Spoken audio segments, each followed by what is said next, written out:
अस्सलाम वालेकुम everyone, Zeb Ateeq Saad Waqar real उस्ताद की एक और एपिसोड के साथ डीएचए फेज 7 शरिया वे ऑफ इन्वेस्टमेंट।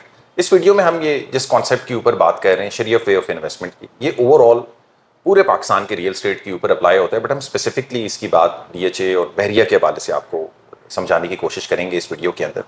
अमूमन तौर पे अगर देखा जाए, हम अपनी डेली की जो हमारी रूटीन्स होती हैं या ज़िंदगी हम जिस तरीके से पाकिस्तान के अंदर गुजारने की कोशिश करते हैं, तो हमारी कोशिश होती है कि हम कहीं ना कहीं उसको शरिया के हवाले से अपनी जो हमारी रिस्पॉन्सिबिलिटीज़ हैं उसको उस तरीके से परफॉर्म करने की कोशिश करें। और इस चीज़ का जो इम्पैक्ट है शरिया वे ऑफ लिविंग का या शरिया वे ऑफ इन्वेस्टमेंट का जो इम्पैक्ट है, वो हमें पाकिस्तान में सबसे ज़्यादा बैंकिंग सेक्टर के अंदर होते हुए नज़र आता है कि हमारे पास पहले ज़्यादा कन्वेंशनल बैंकिंग होती थी, बट आप अगर पिछले 15-20 सालों के अंदर देखें तो हमें इस्लामिक बैंकिंग ने काफ़ी ग्रो करते हुए नज़र आया। इसमें कुछ हमें ऐसे बैंक्स नज़र आते हैं जो कि कन्वेंशनल इस्लामिक दोनों का सेटअप चला रहे हैं, और कुछ ऐसे बैंक्स नज़र आते हैं जो कि प्योरली इस्लामिक वे ऑफ जो इन्वेस्टमेंट है उसके ऊपर काम काज कर रहे हैं।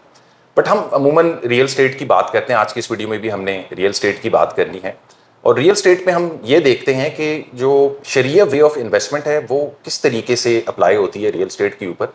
साथ भी हमारे साथ मौजूद हैं। जी साथ भी रियल एस्टेट के अंदर हम अमूमन ये देखते हैं कि लोग अपने आमतौर पे आपको फाइल्स के अंदर इन्वेस्ट कराते हैं कि आप ये फाइल ले लो, वो फाइल ले लो, और इन्वेस्टमेंट आप फाइल्स के अंदर करते रहते हैं। लेकिन शरीयत के रूह से आपने वो एसेट लेना है जो कि फिजिकली एग्जिस्टिंग है, जो कि एक टेंजिबल एसेट है। आप एक घर खरीदें, अपार्टमेंट खरीदें, दुकान लें, कोई इमारत लें, या फिर फिजिकली एग्जिस्टिंग प्लॉट लें। लेकिन इस दौर के अंदर हम इस तरह की इन्वेस्टमेंट कर रहे होते हैं कि हम वादे खरीद रहे होते हैं कि यार ये इतनी डाउन पेमेंट पे करो और ये 4 साल की इंस्टॉलमेंट है, 5 साल की इंस्टॉलमेंट, और आपको प्लॉट, घर या अपार्टमेंट इसके अगेंस्ट मिल जाएगा। तो शरीयत वे ऑफ इन्वेस्टमेंट वो है कि आप एक ऐसे एसेट को खरीद लें कि जिसके ऊपर या तो आप अपना घर बना सकें या फिर उसके ऊपर खड़े होकर आप दो नफिल अदा कर सकें कि यार ये प्लॉट मेरा है, या ये बिल्डिंग मेरी है, या ये अपार्टमेंट मेरा है। अनफॉर्चुनेटली हम पाकिस्तान के रियल एस्टेट के अंदर इसको बहुत हद तक मिस कर रहे हैं। हम जितना भी इस टाइम के ऊपर नए प्रोजेक्ट्स की तरफ जाते हैं, तमाम नए प्रोजेक्ट्स एक इंस्टॉलमेंट फॉर्मेट के ऊपर हमारे सामने आ रहे होते हैं और हम लोग मिस आउट कर रहे होते हैं। बहुत सारे लोगों के इसके ऊपर जो कहना है वो ये है कि यार हम इतने लमसम पैसे जनरेट ही नहीं हो रहे होते। तो मेरे भाई, जब तक इतने लमसम पैसे आपके पास जनरेट ना हो रहे हो, आप अपने पैसे को या तो गोल्ड के अंदर इन्वेस्ट करें या फिर किसी डॉलर के अंदर या किसी ऐसी तर्ज पे आप उसे एक्यूमुलेट कर दें, या फिर आप सस्ती रियल एस्टेट खरीद लें। ज़रूरी नहीं है आपने बहरिया टाउन के अंदर या डीएचए के अंदर या इस्लामाबाद के अंदर या कराची में अपनी प्रॉपर्टी लेनी है। आपको किसी ऐसे एरिया के अंदर आपको या तो खुली ज़मीन या फिर कोई दुकान या कोई ऐसी प्रॉपर्टी मिल सकती है जो कि आपके बजट के अंदर फॉल करती है, मुनासिब है, सस्ती है और आपके अंदर आपको फ़ायदा देगी। साथ भी इसके अंदर इशू क्या है, जो आप इंस्टॉलमेंट बेस्ड प्रोजेक्ट्स की बात कर रहे हैं या जो लमसम के ऊपर आपको ऑन ग्राउंड जो प्रॉपर्टी मिल जाती है, इसमें इश्यूज क्या आते हैं? यानी एडवांटेजेस ऑन ग्राउंड प्रॉपर्टी लेने के क्या हैं, और जो प्रॉमिस टू डिलीवर है उसके अंदर जो है वो इश्यूज क्या हैं? सबसे पहले अगर आप एक फिजिकली एग्जिस्टिंग प्रॉपर्टी लेंगे तो वो आपके कब्जे की चीज़ है, आपकी अपनी चीज़ है, आपकी दिल का सुकून है, आंखों की ठंडक है। यार ये मेरी प्रॉपर्टी है, ये मेरा घर है, ये मेरा अपार्टमेंट है, मैं या तो इसको रेंट पे दे सकता हूँ या फिर खुद इसके ऊपर रह सकता हूँ या अपनी इमारत इसके ऊपर कंस्ट्रक्ट कर सकता हूँ।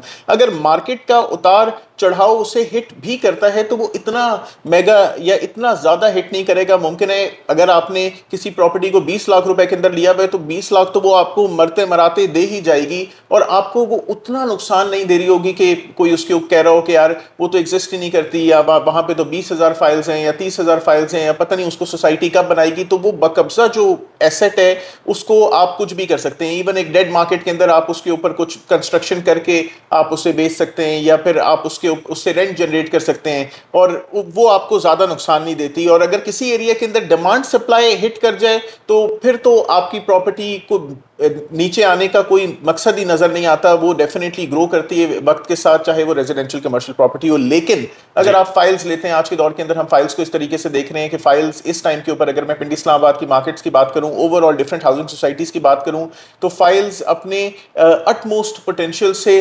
70% 80% माइनस के अंदर है। अगर आपने किसी को 10 लाख रुपए दिए हैं तो उस 10 लाख रुपए के अगेंस्ट आपको या तो 2 लाख रुपए मिल रहे हैं या 3 लाख रुपए मिल रहे हैं, शायद उससे भी कम इस टाइम के ऊपर नजर आ रहा है। बेशुमार हाउसिंग सोसाइटीज़ हमें ये करते हुए नजर आ रही हैं। फिर आपको हाउसिंग सोसाइटीज आपके साथ ब्लेम गेम या इस तरीके से मामला करती हैं कि भाई आप इसके डेवलपमेंट चार्जेस अदा करें या पोजेशन के चार्जेस अदा करें। भाई चीज़ फिजिकली एग्जिस्ट नहीं करती है, आप सिर्फ नक्शे के ऊपर हमें दिखा रहे हैं, तो वो भी आप उसके अंदर भी परेशान कौन रहते हैं। उसके अलावा आपके साथ ये होता है कि अगर आपको कोई रियल्टर कह दे कि सर आपकी तो इतनी इस्तात है, आप 3 फाइलें एक साथ ले लें या 4 फाइलें एक साथ ले लें, फिर आपको सोसाइटी कहती है कि इसे मर्ज कराएं। ना आपको मर्ज कराने का कोई फायदा है, ना आपको एक जगह से दूसरी जगह पे शिफ्ट करने का कोई फायदा है, क्योंकि चीज आपके हाथ के अंदर ही नहीं है। आपके पास एक कागज है, जिस कागज को मैं एज अ रियल्टर कहता हूं कि ये एक वादा है, ये एक प्रॉमिस टू डिलीवर है। अब वो चाहे बहरिया हो, डीएचए हो, सीडीए हो या कोई भी टुच्ची प्राइवेट हाउसिंग सोसाइटी हो, मैं निजी नहीं कहूंगा, मैं टुच्ची प्राइवेट हाउसिंग सोसाइटी कहूंगा, कि जो आपको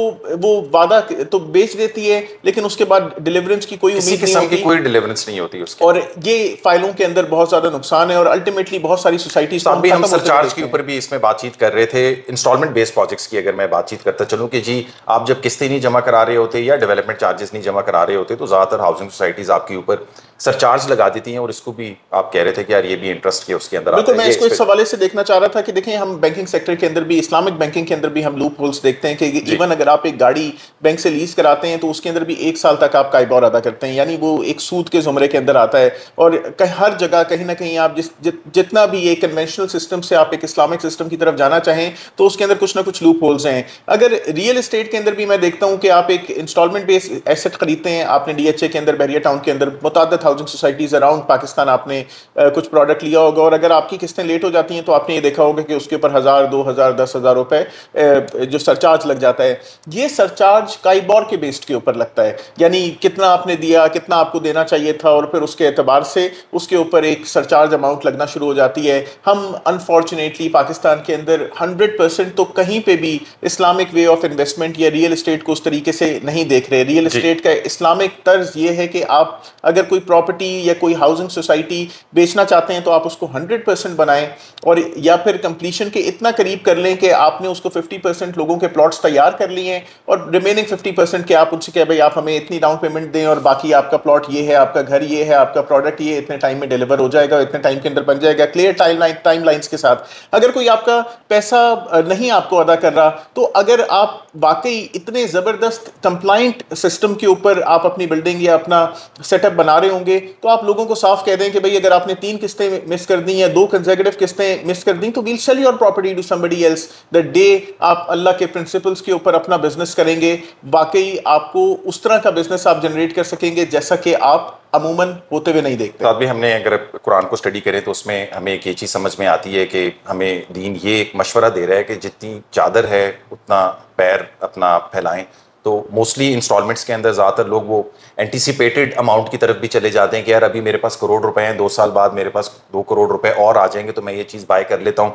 हमें वहाँ भी लोग बहुत ज़्यादा स्टक होते हुए नजर आते हैं। साथ में ये डीएचए फेज 7 की हम अगर बातचीत करते चलें तो इसमें भी हमें कुछ ऐसी प्रॉपर्टीज इन्हें प्रॉमिस टू डिलीवर भी मिलती हैं और फिजिकली ऑन ग्राउंड भी मिलती हैं। तो इसमें ये शरिया वे ऑफ इन्वेस्टमेंट किस तरीके से की जाए? देखिए, सबसे पहले तो जब मैं डीएचए फेज 7 की बात कर रहा हूँ, वीडियो डीएचए फेज 7 के हवाले से मैंने आपको बहुत इर्द गिर्द घूम लिया, लेकिन डीएचए फेज 7 के अंदर हम इस टाइम के ऊपर 3 किस्म के प्रोडक्ट्स देख रहे हैं, खासतौर पर रेजिडेंशियल फाइल्स के अंदर। एक बिल्कुल नॉन बैलेटेड फाइल्स हैं जो कि 2009 में बैलेट हुई थी, लेकिन डीएचए ने उस बैलेट को नल एंड वॉइड कर दिया। फिर वो फाइल्स हम देख रहे हैं जो कि फर्स्ट बैलेट, सेकंड बैलेट और सब्सिक्वेंटली 6th बैलेट तक जा रही हैं, जिसके अंदर कुछ नॉन पोजेशन प्लॉट्स हैं और कुछ developed with possession and construction letters fully developed plots मौजूद हैं। हम इस टाइम के ऊपर लोगों को इस तरफ मूव करते हुए देख रहे हैं कि जिसके पास पैसे कम है वो नॉन बैलेटेड फाइल लेता है, जिसके पास दरमियाने पैसे हैं वो balloted but non possession plots ले लेता है, और बहुत कम लोग हैं जो कि बकब्जा प्लॉट्स की तरफ जा रहे हैं, जबकि उसके अंदर सबसे ज़्यादा आपको फायदा है वो ऑल ड्यूज क्लियर है, उसके ऊपर कोई एडिशनल आपने डेवलपमेंट चार्जेस अदा नहीं करने, और उसके ऊपर आप जब प्रॉपर्टी ऑन ग्राउंड है, विजिट कर लें, देख लें, घर बना सकते हैं, आप जब चाहें अपना घर बनाएं। मैं लोगों को ये चाहता हूं कि डीएचए ने इस टाइम के ऊपर 10,000 से ज़ायद रेजिडेंशियल और कमर्शियल प्लॉट्स पोजेशन के अंदर दे दिए हैं। अगर आप लोग कोई प्रॉपर्टी डीएचए फेज 7 के अंदर ख़रीदना चाह रहे हैं तो शरिया वे ऑफ इन्वेस्टमेंट ये है कि आप on ground physically existing property लें, एंटिसिपेटेड प्रॉमिस ना लें। Even balloted future deliverance is a promise कि वो बैलेटेड है लेकिन डिलीवर कब होगा कोई आपको पता नहीं है। आप नॉन बैलेटेड प्लॉट्स की तरफ ना जाएँ, ज़रूर जाएँ, उन प्लॉट्स की तरफ जिनको कब्जा मौजूद है, जिनको फ़ायदा है, और आपको इस इन्वेस्टमेंट में इंशाअल्लाह ताला फ़ायदा होगा। साथ में कोई कमर्शियल की डील भी आप बेच रहे हैं, वो भी इंस्टॉलमेंट के ऊपर है, तो उसमें ये शरिया वे ऑफ इन्वेस्टमेंट उसमें अप्लाई होती है कैसे? वो बिल्कुल, ये जो इन्वेस्टमेंट मैं आपको बेच रहा हूँ, ये बोगनविला ब्लॉक DHA फेज 7 के अंदर लोकेटेड है। ये कमर्शियल्स आज फुली डेवलप्ड हैं। ये कमर्शियल्स ऐसे हैं कि जिनको अगर अभी आप 100% पे करें, तमाम यूटिलिटीज़ के साथ, तमाम सर्विसेज के साथ आप इनको कंस्ट्रक्ट कर सकते हैं, बना सकते हैं। We are giving the facility कि आप हमें 50% अपफ्रंट पे करें और इन कमर्शियल्स को आप कंस्ट्रक्ट कर सकते हैं और रिमेनिंग आप 1 साल के अंदर इंस्टॉलमेंट अदा कर सकते हैं। हम आपको इसके अंदर ये फैसिलिटी दे रहे हैं कि भाई अगर आप इंस्टॉलमेंट के ऊपर चलना चाह रहे हैं, डाउन पेमेंट अदा करें और आप बाकायदा, यानी अगर आप लेट कर सकते हैं तो definitely it is not 100% my project, it is DHA's project, तो मोस्ट प्रॉब्ली आपको सरचार्ज उसके ऊपर लगेगा। बट अगर आप ये इन्वेस्टमेंट कर सकते हैं, आप समझ सकते हैं कि आप 3 करोड़ रुपए 2 साल के अंदर अदा कर सकते हैं, तो तभी आप इस इन्वेस्टमेंट के अंदर जाएं। ये इन्वेस्टमेंट आपको फ़ायदा देगा, it is going to be very profitable. 2 साल की इन्वेस्टमेंट के बाद ज़रूर आपको इसके अंदर बेहतरीन रिटर्न ऑन इन्वेस्टमेंट मिलेगा, और अगर आप इसको कंस्ट्रक्ट करते हैं तो इसकी कमर्शियल फिजिबिलिटीज़ भी बहुत आसान है। ये बिजनेस डिस्ट्रिक्ट बोगनविला का इलाका है जो कि आपको बहुत ज़्यादा फ़ायदा देगा उस तरीके से, और इंस्टॉलमेंट्स हैं तो पेमेंट ईजी और आपकी इन्वेस्टमेंट के अंदर आपको फ़ायदा, और ऐसी इन्वेस्टमेंट जो कि फाइल नहीं बनाए प्लॉट। प्रॉमिस टू डिलीवर नहीं है, ऑन ग्राउंड प्रॉपर्टी। और कुछ ऐड ऑन करना चाहते हैं? Like share and subscribe. Contact detail जो है वो वीडियो डिस्क्रिप्शन के अंदर मेंशन है। फेसबुक पेज और इंस्टा का पेज भी है, वो भी मेंशन है। अपना ख्याल रखें जी। सलाम।